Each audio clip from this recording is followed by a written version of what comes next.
It is chilly in here. What's up, YouTube? What's going on? This is Brian. And I'm Nikki, and we're going to narrate our most recent delivery of our 40-foot obstacle course to a middle school. So what we're going to do is we're going to go and grab the 500-pound obstacle course, flip it into the back of that pickup truck, and it's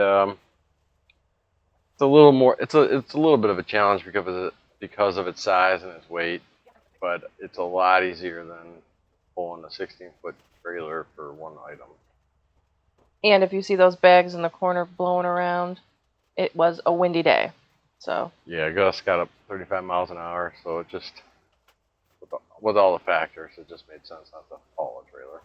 As you can see, that really sank the bed of the truck. These sandbags we're loading up now, they're 75 pounds each. I think right now I'm about to grab, yeah, right there is a 100-pound bag.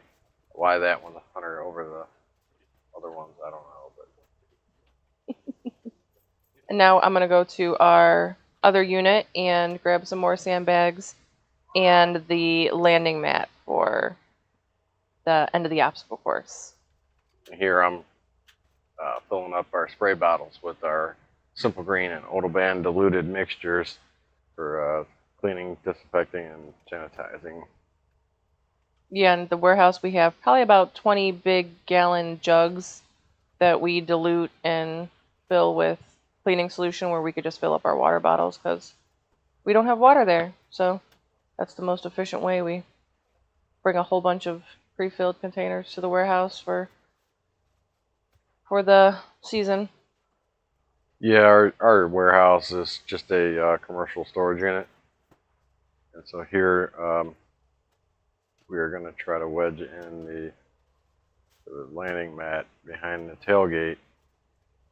And, I told her it should have been up against the window so it could, no back wind on it. Luckily it stayed. So we're all loaded. Yeah, just in case.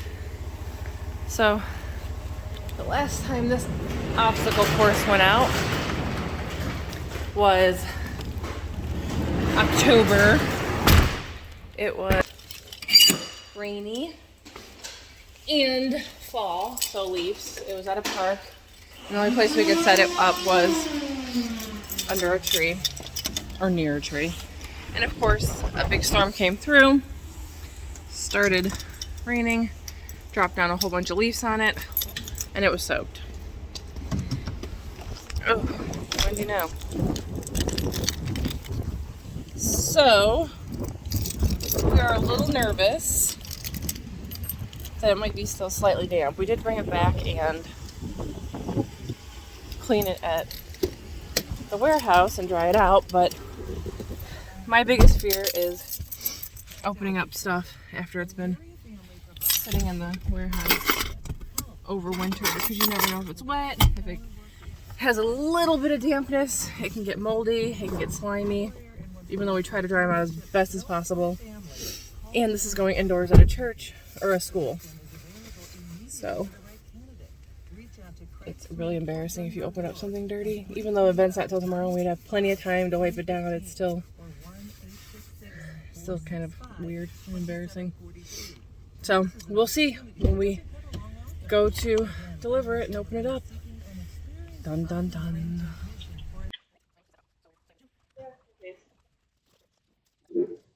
All right, so we arrived to the middle school. We brought the obstacle inside. Nikki's going to unroll it with a helping hand of our boss, our son. I'm going to grab those sandbags off the back of the truck. So here we go, unrolling it. And as I'm unrolling it, I was talking about worrying if it's going to be damp still, and it was. So I am a worrier, so I automatically started panicking when everything was just fine. We unroll it. Get it all set up. Yeah, so she's going to unfold it. Zip the zippers up on the ends. I'll connect the blower to the blower tube. And then we'll be inflating this bad boy here in a second. This is 40 feet long. What is this? What's the middle slide height? I think that's about 12 feet. With that The pillar, height might yeah. be, the seated height's probably like 8. Yeah. So this is just a few spots I noticed. A little, I guess you could call it dusty. So even though it's shiny, on the inside some parts are like dusty, so it needs a wiping down. So our go-to is I clean, Brian sets up. So if it's a water slide, he stakes and I wipe down. So that's what we're gonna do here. Is I'm gonna go in and start cleaning, and he's gonna attach the sandbags. And as you'll see here, it wasn't easy one-handed. I'm gonna tuck this other tube in just so it's not an obstacle or a trip hazard. So she's gonna climb in and wipe everything down from the slide to the exit or to the entrance. Yeah, that's the exit. So Yep, to the that's exit.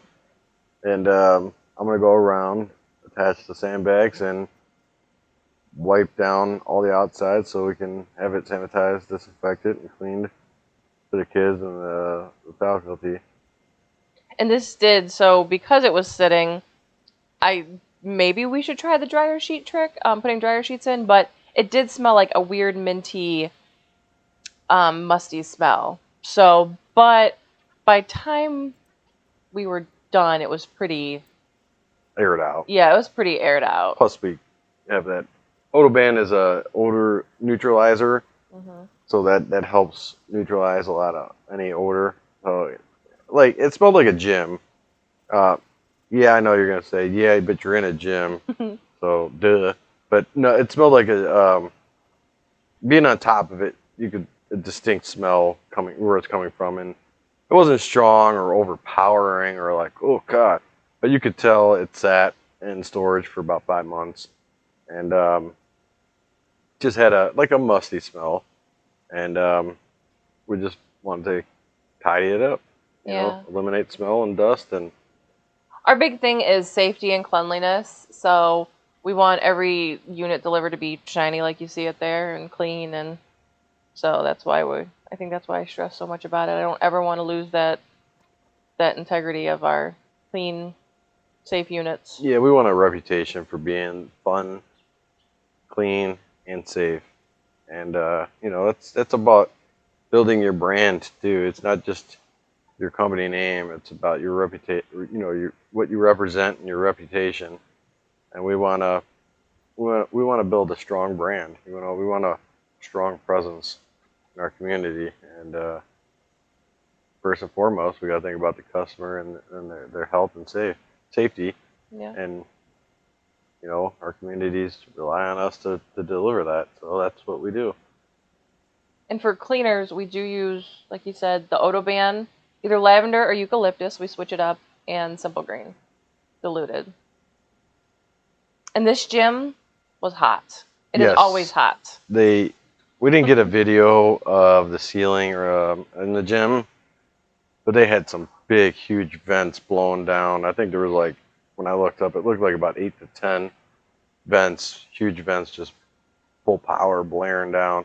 Like we were standing in front of it, and it had to be like 80, 85 degrees in that gym. Every time. So they're frequent renters for us. Yeah, definitely. They say that we're their preferred rental company. Yeah. So, but we rent to them a lot, and that gym is always hot. So I feel bad for those kids. Yeah, we're their go-to party and event rental needs. So we much appreciate it, you know, and I hope we show our appreciation to them, and you know what we're doing here. I hope that helps as well. Yeah, so we were mentioning a big thing is obviously you should have insurance, but with insurance, it also opens up different clients. Like we did one for a big local mall around here, an event. We could do schools, we could do parks, all because we have insurance that allows customers to be added as an additional insurer. So that's a great option to have for our customers. Plus, they know that we take our business serious because liability, and we keep everything safe and Yeah, we want to protect. top standard. We want to protect ourselves and our assets and our customers. we just want to, reassure them that, their safety is top of our minds. It's the first thought in and first thought out. It's safety for all. Like we want to bring fun and joy to families and communities, and we just They worry about the fun, we worry about the safety. you So we're done. so, That gets left overnight. yeah. So their event's not till the next day, and we brought it here after school ended. So So we don't have to fight with traffic yeah, in the mornings. or the school traffic, the bus circle.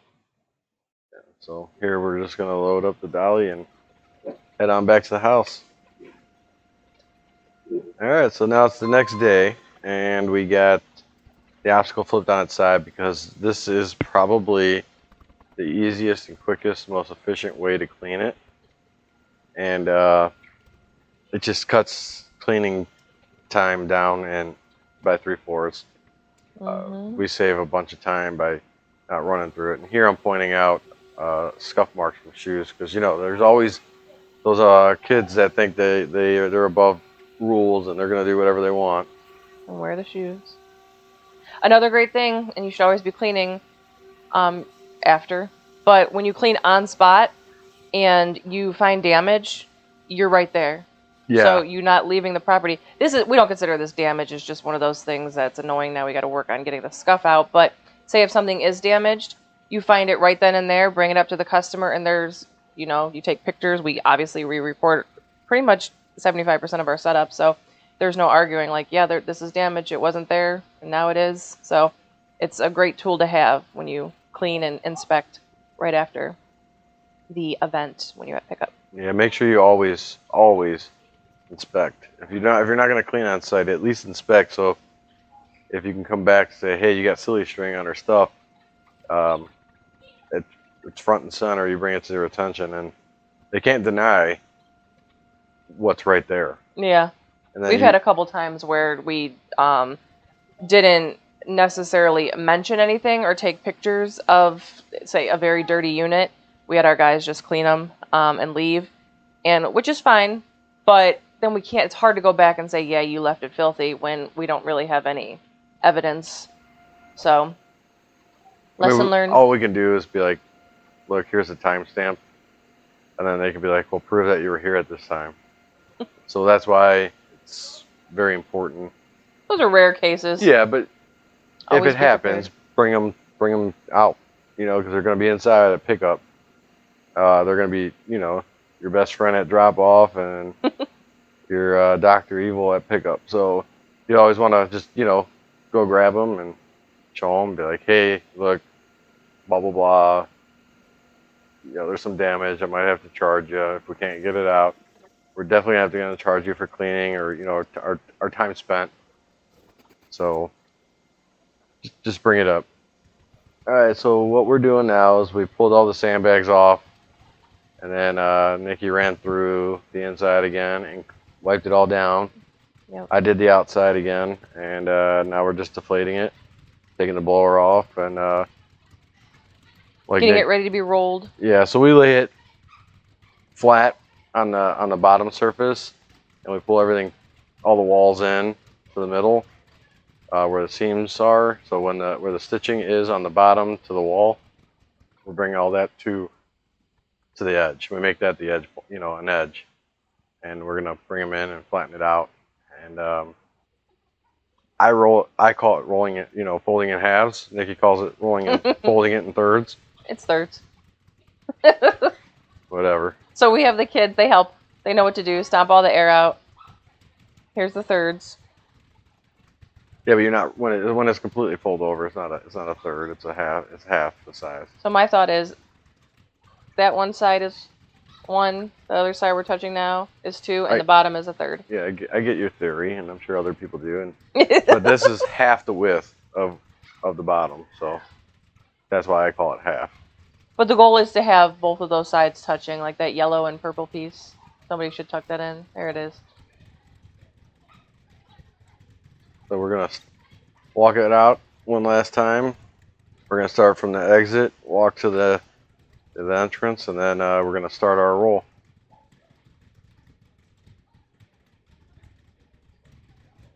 I always suggest buying Crocs. Kick them off. That way you're not walking on with shoes. Man, I But hate Crocs. they are not safe, but they are so easy. If anything, get lightweight shoes. We get our guys, Hmm. and myself included, water shoes. We bought the Under Armour brand, so They're fishing. yeah, canoeing, whatever you want to use them for. But they breathe. The water drains out of them, Yeah. and they're lightweight, and they got a sole on the bottom, so it's rough surface, like a bottom of a shoe, except for it's lightweight. So we rolled up and tucked in. We like to tuck everything in so nothing. This is a decent roll. I like this roll. The only thing is I call that a nipple on the top. If we could have got that just a little flatter, I would have been really happy with this roll. Rolls are important for transporting and storing the unit. It needs to stand. We have all of our stuff standing, so if it's a crappy roll and it can't stand, then that's a problem. And this being a 500-pound unit, there's a lot to it. Not just being 40 feet long, and in the center being 12 feet tall. There's a lot of pieces and parts in the inside. So get it as tight as you can, and we keep everything on plastic pallets, and we stand them on the pallets and Off the ground so they can drain. drain, and knock on wood if there's no mice. Try to deter mice from climbing in there and devouring your assets. Here, our daughter was supposed to film us flipping it into the back of the truck, and she did an amazing job at that. So this is her recording skills, but that's what you get when you don't pay your help. if we weren't entertaining, maybe this is at least. But yeah, this is a typical delivery in off season or during the week. It's just us two and our kids, and So we're wrapping up the video, and we hope you enjoyed it and like this version of us narrating it. We'll try to do one a week, especially as season begins. At least one. But thanks for watching, and thank you for supporting our channel and subscribing.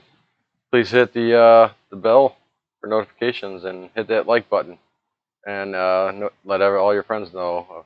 Thanks. thank you. Bye. We'll see you in the next video. Boom. Boom.